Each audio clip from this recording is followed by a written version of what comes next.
Hey, I'm Leah Kalmikis from the Freelance Freedom Project, and today I want to talk to you about choosing your pricing. So this is really hard. This is something I struggled with, especially when I was just starting out, because in the beginning, the reality is you will take whatever you can get, right? But you don't want to be undercharging yourself, and you don't want to be undervaluing yourself, I guess is the better word for it. So how do you choose your pricing for either when you're just starting out or a new service or new whatever that you're doing? So here's what I like. It's basically three things. Number one, market research. Take a look at your competition. Spend some time looking at different people that are offering what you're offering and see what their pricing is. So this is just a baseline. Of course, you can charge a lot more and you can charge a lot less, and their whole audience, how long they've been doing it, their experience, how good they are at it, those are all factors that go into their own pricing, right?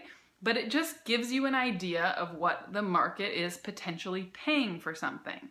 So look, spend some time to look at 10, 20, 30 different sites, different freelancers offering this type of service. Now, don't go to like a site like Upwork. You're gonna find every price point, from people all over the world.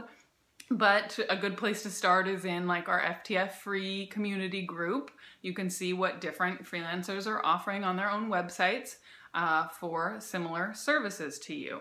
So write that all down. When I was starting, I used an Excel spreadsheet. I put, their website, their pricing, what they included. That also gave me some ideas on what, types of things should be included for different price points.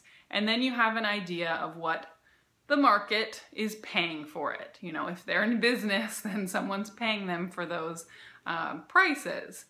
Then number two is just simply understanding your time and how much you need to make. So this can take some time to figure out, especially if you're just getting started or you're just now full-time, because it's really hard to calculate, how many hours you can actually work and everything that you need to pay for. So it's beyond just your normal expenses, right? You're gonna have to pay taxes on it. You're gonna have to pay your health insurance depending on where you live. There's all kinds of other things that are gonna go into, running your own business yourself, or if you're already doing it.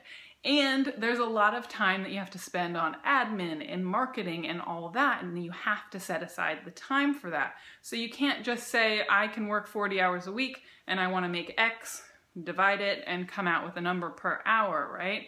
You have to really look at the big picture. So you figure out how much you need to make, how many potential clients you could take on for that service.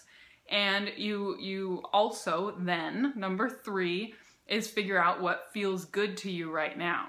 So just because you may need to make X, or you may want to make X,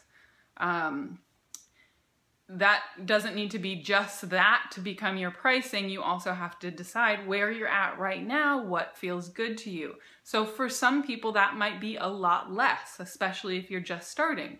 You may think, I'm gonna get one client here and there at the beginning, so obviously that's not gonna cover what I need or what I want, where I want my business to be right now, but I'm willing to do this new service or get it off the ground or start my freelance business at this lower price point. So you'll grow into something else later, but for now you're okay with that. So that's why number three is really deciding what you feel good about. So you kind of have to think about you definitely have to think about how long it'll take you to do the service. And if you've never done it before, then you're gonna learn along the way, right? It will probably be a lot more than you realize. It always seems to be.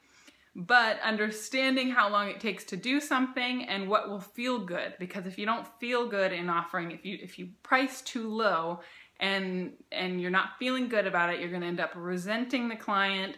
You might not put in your best effort because you don't feel like you're getting paid for it. So you need to take all that into consideration. So those are my 3 tips to figuring out your pricing, and I want to leave you with the fact that you can always change your prices. So don't forget that. I think this is one of those things that freelancers just totally get hung up on. And you forget that you can change them at any point. You can raise them, you can lower them if you don't get clients. It's up to you. And I recommend raising your prices on a regular basis. The more clients you have, the more experience you have, the more you know about things, the more value you're able to give. So you should be raising your prices regularly. And just know that wherever you start at, you can go up and down. It can change, so don't stress too much. Just choose. All right, hope that helps. Have a good day.